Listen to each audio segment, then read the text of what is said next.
Good morning बच्चों। आज हम पढ़ेंगे कक्षा 8 विषय विज्ञान अध्याय 3 संश्लेषित रेशे और प्लास्टिक भाग 2। मेरा नाम निशी अरोड़ा है और मेरे साथ हैं रामस्वरूप कुमार। प्यारे बच्चों, भाग 1 में हमने पाठ का सारांश जाना। आज हम भाग 2 में पाठ 3 के प्रश्नोत्तर करेंगे। शुरू करें। प्रश्न 1, रिक्त स्थान की पूर्ति कीजिए। बच्चों, इस प्रश्न में हम रिक्त स्थान भरेंगे। संश्लेषित रेशे कच्चे माल से संश्लेषित किए जाते हैं जो डैश कहलाता है। क्या कहलाता है? संश्लेषण।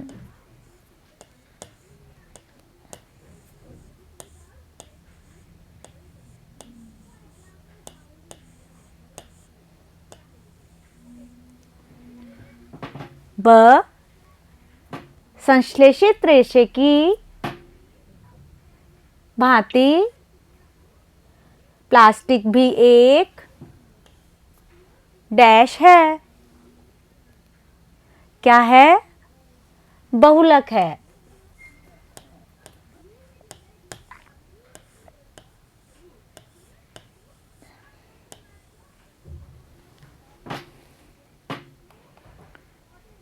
अति लघुतरात्मक प्रश्न। बच्चों, इसमें हमें संक्षेप में उत्तर देने हैं। प्रश्न 2, संश्लेषित रेशे क्या हैं? उत्तर, मनुष्य द्वारा बनाए गए रेशे संश्लेषित रेशे कहलाते हैं। प्रश्न 3, संश्लेषित रेशों के प्रकार व नाम बताइए।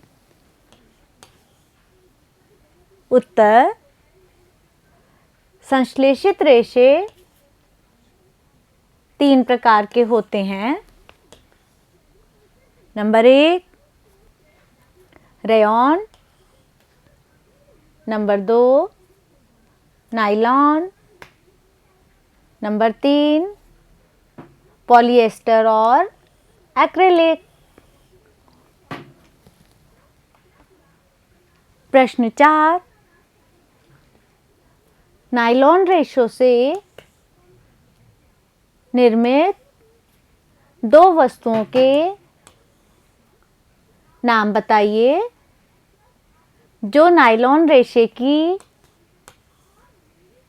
प्रबलता दर्शाती हो। उत्तर, पैराशूट व चट्टानों पर चढ़ने हेतु रस्सी के निर्माण में नायलॉन का उपयोग किया जाता है। ठीक है बच्चों। लघुतरात्मक प्रश्न।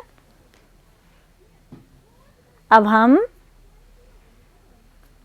लघुतरात्मक प्रश्न करेंगे।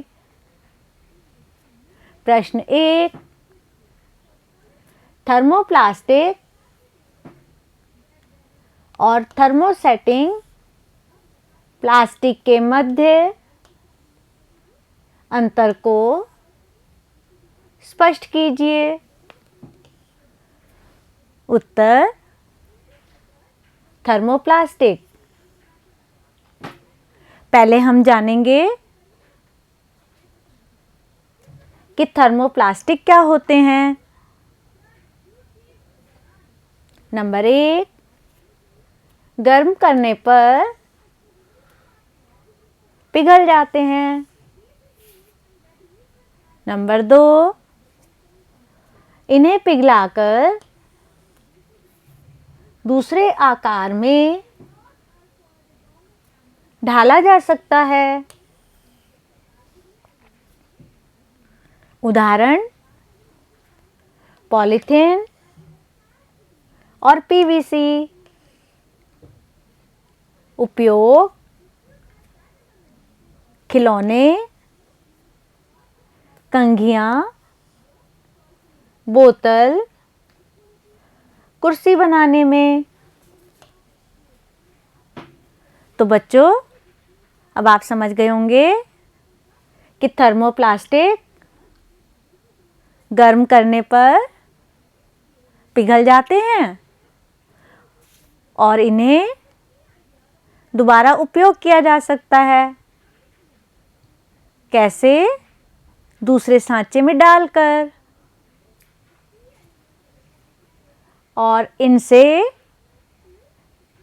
खिलौने, कंघी, बोतल, कुर्सी आदि बहुत सी चीजें बनाई जाती हैं। Thermosetting plastic. अब हम थर्मोसेटिंग प्लास्टिक के गुण जानेंगे। नंबर 1, गर्म करने पर नहीं पिघलते। इन्हें पिघलाकर दूसरे आकार में ढाला नहीं जा सकता। उदाहरण बेकेलाइट और मेलामाइन। उपयोग इनका उपयोग बिजली के स्विच, विभिन्न बर्तन के हत्थे बनाने में। तो बच्चों, थर्मोसेटिंग प्लास्टिक कठोर होते हैं। ये गर्म करने पर नहीं पिघलते और इनको दूसरे आकार में नहीं ढाला जा सकता। इनसे बिजली के स्विच और खाना बनाने वाले बर्तन के हैंडल आदि बनाए जाते हैं। ठीक है बच्चों। प्रश्न 2, खाद्य पदार्थों का संचयन करने हेतु प्लास्टिक पात्रों के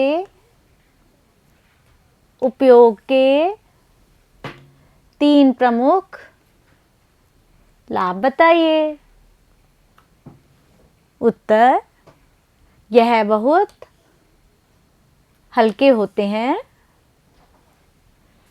इनकी कीमत कम होती है। यह मजबूत होते हैं।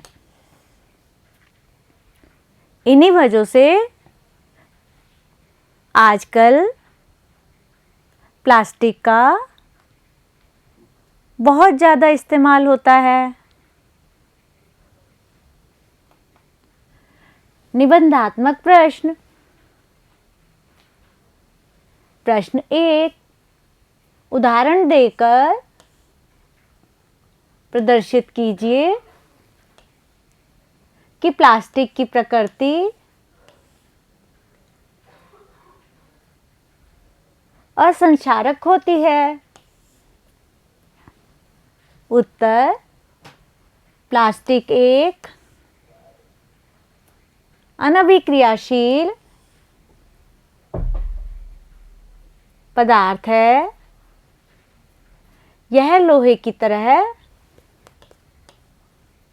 वायु, जल एवं अम्ल से अभिक्रिया नहीं करते। इससे उनका आसानी से संक्षारण नहीं होता।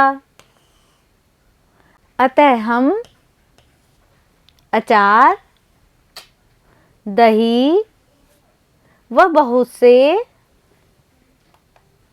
रसायनों को संचित करने के लिए प्लास्टिक के पात्रों का उपयोग करते हैं।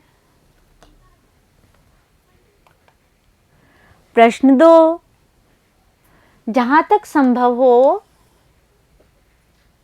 प्लास्टिक के उपयोग से बचिए। इस कथन पर सलाह दीजिए। बच्चों, हमें यहाँ ये सलाह देनी है कि हमें प्लास्टिक के उपयोग से जहाँ तक संभव हो क्यों बचना चाहिए। उत्तर प्लास्टिक का अपघटन होने में कई वर्ष लग जाते हैं। इसलिए यह पर्यावरण प्रदूषण का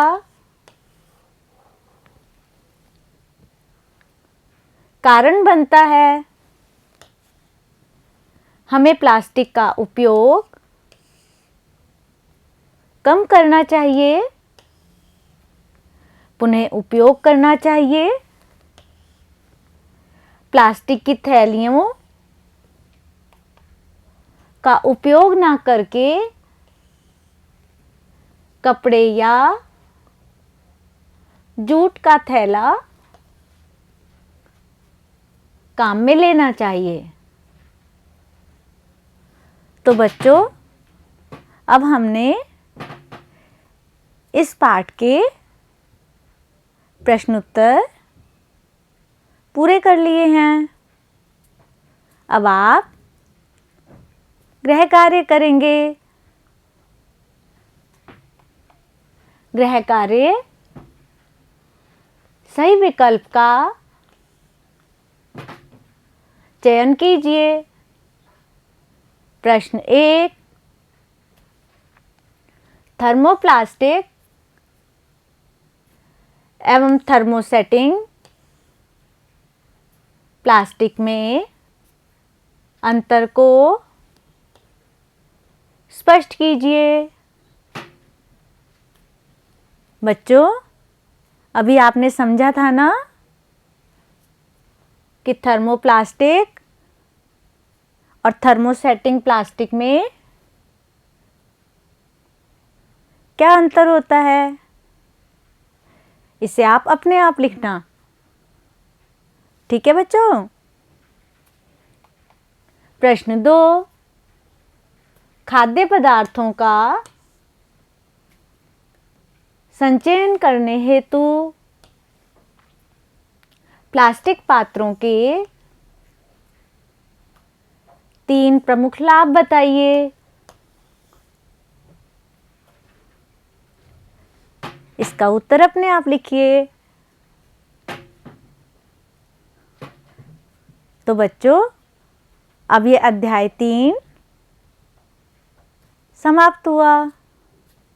इस पाठ को दोबारा से समझना